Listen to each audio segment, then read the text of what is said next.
r/EntitledParents, episode 31. M brings her 4 kids to an adult-only wedding. I attended an adult-only wedding for a co-worker a few days ago. The actual ceremony was in a very small church, so it was mostly family and close friends, but the reception was for roughly 250 people. The reception was at a very elegant hotel ballroom. Not child-friendly in any way. Crystal stemware, expensive linens on the table, etc. About 1/2 hour into the reception, a commotion started that made everyone stare. M is arguing with the wedding planner loudly. Me being the nosy broad that I'm inched closer to hear. Turns out M brought her 4 young children to the reception, even though the invitations clearly stated adults only. The M insisted that her kids, I'm guessing at ages, but the oldest one looked 8ish and the youngest was under a year old, were super well behaved, so it was fine. Now keep in mind this was around 7:30 PM. WP was having none of it. She insisted that children were not allowed, and she had to leave. In a last-ditch effort to get admitted, M shouted at the bride. The bride went over and listened to her for a moment and then said in a syrupy sweet voice, "Of course you can come in, M, but your children cannot." She turned on her heel and went back to her new husband. M flipped a nut, yelling about how she was invited, cold and find the babysitter, etc. 3 of the groomsmen escorted her and her kids to the door. M wants my device, which literally keeps me alive, so her precious baby, teenager, won't be bored. Well, this was an interesting scenario I went through today. Background info: I'm a type 1 diabetic and have had diabetes since I was 11, and no, I did not get diabetes because I was fat. It is genetically inherited. I have a machine that basically supplies me with medication every second of every day to keep my blood sugar stable. When I eat food, I have to type in the amount of carbohydrates in the meal into the machine, and I will be given a dosage of my medication via this. The device is centered around my stomach and is hidden by my shirt until I have to manually type in the carbs to the device. The device is called an insulin pump. If my explanation on what it is not clear enough, you can search insulin pump on Google and read or look at images there. I need this device, no 2 ways about it. Now on to the story. Cast: me M entitled mom ek teenage crotch goblin NW nice worker PO police worker. So, I'm out at a restaurant. When my food order arrives, I have to type in the carbs on my insulin pump. When M and Ek get into the story, I see the Ek staring at me from another table when he says something to M, which I can't make out. The M comes up to me and says, "My son likes your phone, give it to him, and you can probably buy a new one later." I then reply, "This is a medical device, I'm type 1 diabetic, I need it to survive." M replies, "No you are not," laughing. "You are not fat enough." I try to explain that type 1 diabetes is genetically inherited, but I should have known M has half a brain cell. M, stop making up excuses and give it to him now. Me, lady, I just want to eat, please leave me alone. M, not until you hand over the phone. Me, quite annoyed now, please leave me alone, or I will talk to the workers here. The M doesn't stop, so I go to the waiter who has been serving me, and before I get a word in, the M says, "He stole my kid's phone, arrest him now." I tell the worker the whole story and show him that my insulin pump is not a phone, and lo and behold, the worker is also a type 1 diabetic. He tells the M to leave me alone or the police will be called. All the while this is happening, Ek has been screaming about the game he has been playing on his Switch and cursing at it and making a racket, bothering other customers. The M says, "I know the manager here, he will have you fired if you..." NW, lady, the manager is my uncle. I have never seen you ever before. Leave this young man alone now, before I have to ask you to leave. The M storms back to her table. Wait, you thought this was over? As M is walking back to her table, the Ek loses it. He seems to has lost whatever game he was playing and flings his Switch at a framed poster against a wall where a couple were sitting, and the glass shattered over the woman's arm, causing bleeding.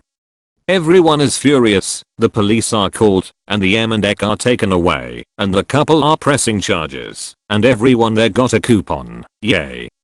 I hope to never encounter this scenario again, although it was a great feeling to see Ek and M being taken away.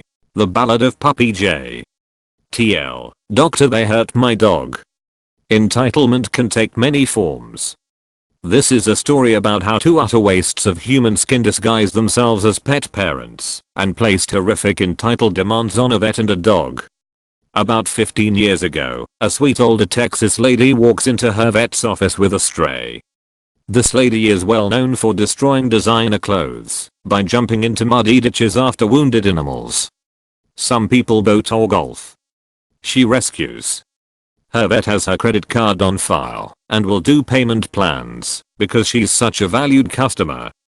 So she was completely unprepared for the incandescent rage that exploded across the vet's face when she produced the injured puppy she had just found on her commute home. In tones commonly reserved for justified homicide, the vet asked, "Where did you get that dog?" And now we rewind by a few hours. The vet is in his hospital. Our heroine is still at her job. Karen and Kevin and their obnoxious offspring enter. The children have little relevance to the story, other than existing and being Karen's excuse for the entitled stupidity to follow. Karen and Kevin are backyard dog breeders who think the world cannot survive if they don't create a line of terrier and chihuahua mixes. They want to see what the vet can do for Puppy J. J is adorable, white, and affectionate. Unfortunately, J also has a cleft palate. Her right nostril is connected to her mouth. When she licks her snout, her tongue comes out of her nose, and she has one scraggly little tooth that juts up out of the hole.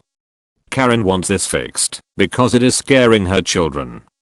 Her children are currently attempting to disassemble equipment that costs more than their future college tuition, and the vet wishes something would scare them a little more, but he isn't going to punish an innocent animal because their owners are a bunch of knobheads. He takes a look. Fortunately for J, her visible birth defect is purely cosmetic and isn't going to interfere with her quality of life. The mild heart murmur the vet finds was slightly more concerning, but not by much. It just meant J would need a little more TLC in her later years and would have a little less time to love on the world. And it was obvious this is a happy dog with lots of love to give. She wriggles in his hands and keeps licking his fingers. In all ways that matter, she is a perfectly content and happy doggo looking forward to a long life of tummy rubs and tennis balls. She just gets a little extra slobber around. The vet tells this to Kevin and Karen, expecting them to act relieved. They say yes, but what can you do about it? It's ugly. It's *SCARING the CHILDREN asterisk. The children who are currently traumatizing the office cat, mind. The vet says that there are things you can do, but it will be expensive and this isn't a show dog. It's a mutt and a baby with a heart murmur. The vet eventually flat out refuses to do unnecessary cosmetic surgery on a puppy. He will consider it when the dog is older if the murmur doesn't make surgery too big of a risk to Jay's health. Kevin and Karen ask how much this would cost. The veterinarian tells them easily more than this dog would be worth, even if it were a purebred. Kevin and Karen talk for a minute. Their children have moved on to attacking the office figures. The office cat has taken refuge on top of a bookshelf. The office staff are eyeing the tranquilizers with desperation. Having reached a verdict, Kevin and Karen tell the vet to put the puppy down. The vet refuses because he didn't go to vet school to euthanize a puppy just because it's a little ugly. He offers to take Puppy J. They refuse and insist that he kill the dog. They obviously feel entitled to either reap a profit from J or to take her life in retaliation for being born different. He tells them to take their puppies and their hellspawn, get the hell out of his office, and not come back. He fires them as patients. He would have fired them out of a cannon if that were legal. 4 hours later, the gracious older lady who would gleefully adopt Kenny the white tiger if she could cram him into her little white Volvo calls in with an emergency. She's got a puppy. She describes finding this puppy not a mile away from the vet office in a ditch, and she thinks something got to it because there's something terribly wrong with its nose. Seen out of her freshly ruined designer coat comes Puppy J. Only this is a filthy puppy J who is literally shaking with fear. The good Papa Joy is gone from those bright brown eyes. This is a dog that now knows the world is not a friendly place, that the safe warm human friends can turn bad. Even worse, Puppy G now cannot wag her tail. She has a severely bruised back leg and some road rash. It looks as if Kevin and Karen, on hearing that no, the vet would not euthanize a perfectly healthy dog, waited until they were out of sight of the vet's office and hurled Puppy J out a window. The gracious older lady who destroyed her expensive coat by wrapping a wet, scared puppy in it was my stepmother. She brought J home and handed her to me. J spent her first night with us molded to my body like some kind of warm, shivering non-Newtonian fluid. It took a few days for her to wag her tail again. She was the most loving, devoted dog I've ever cared for. She did indeed get a life of belly rubs, snuggles and tennis balls. Her scraggly little snaggletooth has a special place in my memory. Her big heart carried her as far as it could, and when she fell asleep for the last time she was warm and safe with the people who loved her. She gave us giant-sized love, and in return we gave her a good life and a gentle passage when it was her time to leave. So take a moment to wish ill will on Kevin and Karen, the assholes who threw away the best canine in the world. Wish them things like bed bugs, tax audits and animal cruelty cases. I've never met them, but still. Those entitled bastards hurt my dog. Edit. Here's a picture of Puppy J with her best buddy Winston https://www.reddit.com/user/comment/dfl750.9/puppy_j/UTM_MEDIUM_ANDRSCORE AMEDIUM_SCORE APP_AND_AMP. UTM_SCORE SOURC. I witnessed this a few months ago. I catch the bus to work. A woman gets on with a teenager girl, daughter. She asks for one adult and one child. The driver states that the teenager looks too old for a child ticket. The parent insists she's 12. She looked old enough to vote. The driver asks for ID, which, of course they don't have. Driver says they have to buy adult tickets. The mother stamps her foot and refuses to move until she is sold one adult and one child. Driver, you have 3 seconds to get off my bus before I call the police. Mother, fine 2 adult tickets. Driver, no. You're not getting on. Get off the bus now. You can catch another bus, but not mine. The mother and daughter step off and the bus sets off. The daughter looked mad that the journey had been delayed by her mother's penny pinching. Sorry, it's not more exciting. Reality is often dull. Fat shamed and humiliated by rich kids and their mum. Gets satisfying revenge. First post so apologies if it sucks. M entitled, mum yek younger entitled kid OEK older entitled kid background. So yek OEK's dad is some big lawyer, so they are very wealthy and his sons are super spoilt, especially Yek who thinks the world belongs to him and they just think they are above everyone else. The mum is no better as she just gives them whatever they want and doesn't control or discipline them. The dad is nice, but super busy at work and the children are usually looked after by a nanny, who obviously doesn't discipline them enough. My family was close to this, and we would always go to their home for dinner parties or pool parties, etc. I hated the boys, but this event really set me off. This happened years ago. BTW story, we were at a dinner party at M home, and I was super bored. None of my friends were there and there wasn't really anyone my age, and I found the toys pretty lame to play with. Back then my parents wouldn't get me in box, thinking that a girl would be only interested in Barbies and stuff, but since Em had no daughters there were no Barbies, but they had this Nintendo DS thing that I asked to play with. Em wouldn't let me, going through all that backquote, but you're a girl, you should play with the cooking set, but my mum convinced her to let me play. So I was playing and actually enjoying myself when I decided to play it outside because I'm just one of those weirdos that likes fresh air. All the boys were playing outside when OEK spots me with the DS. OEK, hey Yek, look, she has your DS. Yek, I kid you not. Ag, give it back, get off it, it's mine. Starts crying and screeching like a pterodactyl, acting like I just smashed his console to the ground. Yek literally jumps on me, I swear I'm not making this up, and starts pulling my hair and the DS and rips my dress. OEK is laughing and saying back quote, get her. Get her. Now I'm tearing up and all the boys are staring at me, so it's really embarrassing. I run to my mum who tells hits me with that good old classic back quote, boys will be boys. My mum asks her if she can tell her sons to give it back and to apologize, but she refuses, saying I shouldn't be playing on it anyway. Lady, you gave it to me, and that maybe I'll learn not to go where the boys are. Due to religious reasons the dinner parties are segregated, but all the kids were young so it really wasn't a big deal. And had no problem with it until this moment. My mum reminded her that I'm still young so that's not really a reason, but then made snide remarks about my weight. I was quite chubby and how I look older and more back quote developed. I'm literally traumatized now, and my mum is fuming, but doesn't say anything as she doesn't want to cause a scene. She tells me to just have a drink and calm down, but I was so upset and angry. Revenge. So I got my little revenge in 2 ways. First, Yek smugly walks into the living room where I was and puts his DS on this high shelf. He leaves and I take it down, then hide it in this box full of toys in their toy room. That place was a mess and full of toys, so I knew he wouldn't find. And after the party, when we got home, messaged all the mums asking if they knew where Yek DS was, because he couldn't find it and was going crazy. My mum suspected I had something to do with it, but didn't tell him.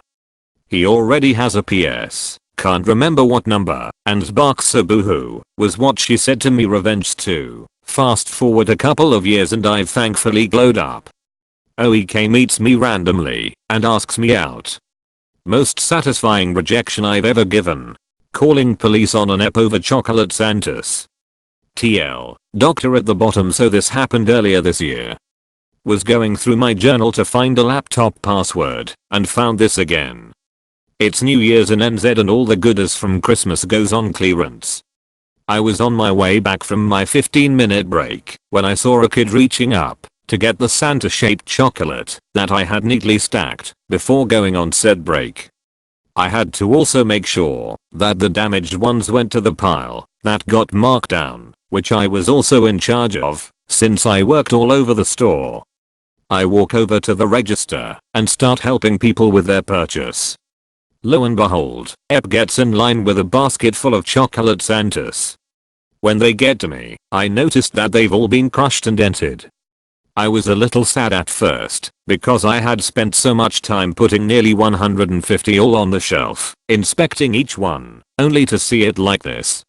I looked at the woman and she had a mad expression on her face, saying I expect them all to be marked down since they are all damaged. When we mark it down, we want it gone as soon as possible, so I'm always told to at least divide the original price by 4. The chocolate Santas cost $1 each. I was sorta pissed off that this lady expects to pay a quarter of the price for what she damaged, and there were at least 60 there. So I politely yet firmly explained to her that I set up the Santas and would not mark it down since it wasn't that badly damaged 15 minutes ago. She started calling me lazy and a cheat, saying that the shop sells damaged goods at full price and that we were scamming customers. I apologized but kept firm. She started bringing oh so original racial slurs into her vocabulary. All this while the kid is whining about wanting chocolate and trying to grab one from the basket. I could have stood there all day and she probably wouldn't have stopped.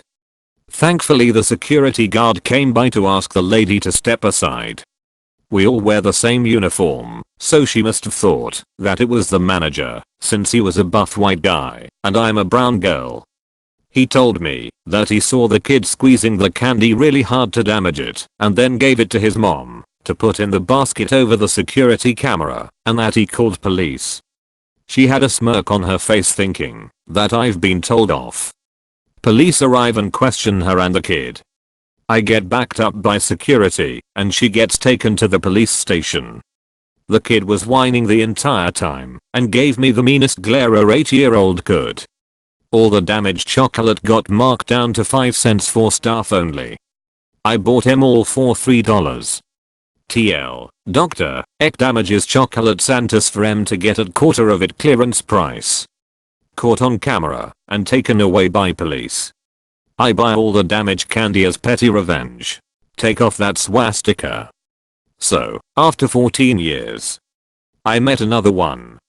I've only posted here once before, the tale of an M who tried to take my bunnies. https://entitled.parents/r0wnk/entitled_parent_bunnies_says_their_not/.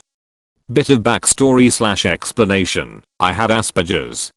Among a multitude of things this does to me, it also means I have very keen interests in multiple subjects. I love trains, Formula 1 cars, planes, and history, particularly WW2. Including the equipment used like tanks. On the day in question, I was wearing one of my favorite t-shirts. It's beige, and has drawings of German tank destroyers on the front. In the center is a German *BALKENKREUZ* or Iron Cross. They used that cross from 1918 to 1945 as markings on their planes and tanks. A version of the cross is still being used today. It most certainly *is not that other cross, the crooked cross, *HAKENKREUZ*, the swastika. But I guess this Karen didn't know that. I was walking through town going to the gym, because I'm fat and need to lose weight. The cross was on prominent display between the flaps of my jacket. I've never noticed if anyone stared at it before, but I definitely noticed this time. Just minutes away from the gym, I saw our Karen, some chavvy looking land whale and her chav spawn. When she noticed the cross, her eyes start bulging out of her skull and she went redder than Sebastian the Crab. K, what the fuck? She steps in front of me, blocking my path, covering the eyes of her spawn, as if I was butt naked. I was kind of oblivious at this point, and tried stepping past her, but she continued to block my path. Me, excuse me? I don't do well with any sort of confrontation, so I'm freezing up as Karen the land whale starts screaming at me. K, the fuck you thinking, parading that fucking thing around? Are you a Nazi or something? It was something along those lines. Her chav accent made it difficult to understand exactly what she was saying. That being said, as soon as she said Nazi I knew what she meant, but I had to make sure. Me, pointing to the cross on my shirt, wait a second, do you mean this? K, are you stupid? Yes, I mean that. Take off that fucking disgusting swastika now. Me, it's not a swastika though. K, yes it is. I've seen Saving Private Ryan. I know what a swastika looks like. Which, Saving Private Ryan doesn't even have a single swastika in it. Me, evidently not. K, the fuck did you say, you fucking Nazi? Take off that fucking shirt and throw it in the bin right there. Now. Eck, yeah, take it off, cunt, I kid you not. That's exactly what the kid said. They couldn't have been more than 7. It doesn't take a genius to see that this situation wasn't going to end well if it went on any longer, and my instincts were crying out to me to get out. Me, as forcefully as I could, which wasn't very, it's not a swastika, you're stupid, I'm going now, goodbye. I turned and ran as fast as I could across the road, towards the relative safety of the gym. I'm not very fast of course, owing to my blubber-filled legs, but evidently I was faster than Karen the big stupid chav land whale, who resorted to screaming at me as I escaped. K, I'm calling the police, you fucking Nazi cunt. I have not yet had the police knocking at my door. What was the worst part of the whole confrontation? It wasn't the land whale, it wasn't the kid swearing, though that was pretty bad, it was the crowds of people just walking past, rubbernecking and doing nothing. I didn't know how else to end it aside from running and hoping she couldn't grab me, or wasn't some Olympic sprinter in disguise. But at least a little outside assistance would have helped. Or maybe everyone has forgotten what a swastika actually looks like. My shirt. https://www.thordenmodelcompany.co.uk/product/German tank destroyers World War II military t-shirt with blueprint design / for proof. Edit. As people have been asking, you can buy the shirt through the link I provided for the picture. Just click on my shirt above. entitled Mum tries to take my Nintendo Switch. A few years back, when I was about 10, my mum used to work at a daycare center. It was her first year there and apparently every year they held a Christmas party.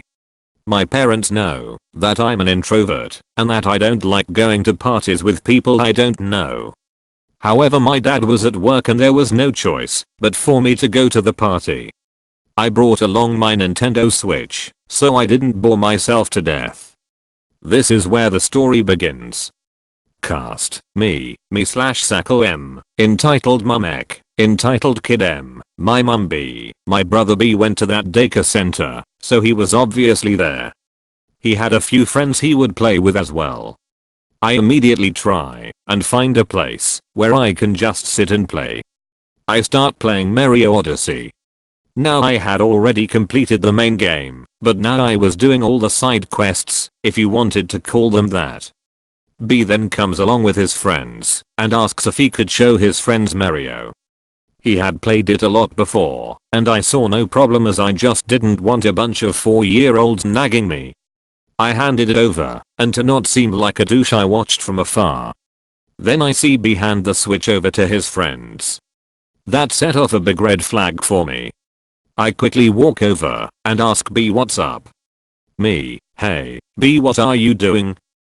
B: I was just letting my friends have a go. We argue for a bit before I give up and just watch his friends play the game. Then, because the kids didn't know how to play, I see Ek nearly press the new game button. Now I care a lot about my video games and what is saved to my accounts. I was not gonna lose hours of progress because of this. I snatch it back. Ek: hey. Give it back. Me: I'm sorry but you can't do that. Ek: give it back, that's mine. Me: what? No it's not. Ek: yes it is. B was just borrowing it from me. Ek must have not been there when I gave it to B because he would surely not try to pull that trick on me. Me: no, I gave it to B and I was the one who said that you and your friends could use it. Ek is speechless. He looks around and sees M smile at him. Ek quickly pretends to fall off the chair and hurt himself. He lets out a scream before M bolts towards me, cause apparently every time a young kid is crying next to a older kid it means something's up. M: what did you do to my baby? Me: what? I didn't do anything. Ek: he took my Nintendo Switch. M: what? Ek: B said that I could keep it, and he snatched it off of me. M: why would you do that? I'm now getting really angry. Me: look, it is my Nintendo Switch and I gave it to B to play with his friends. Your son nearly just ruined my game.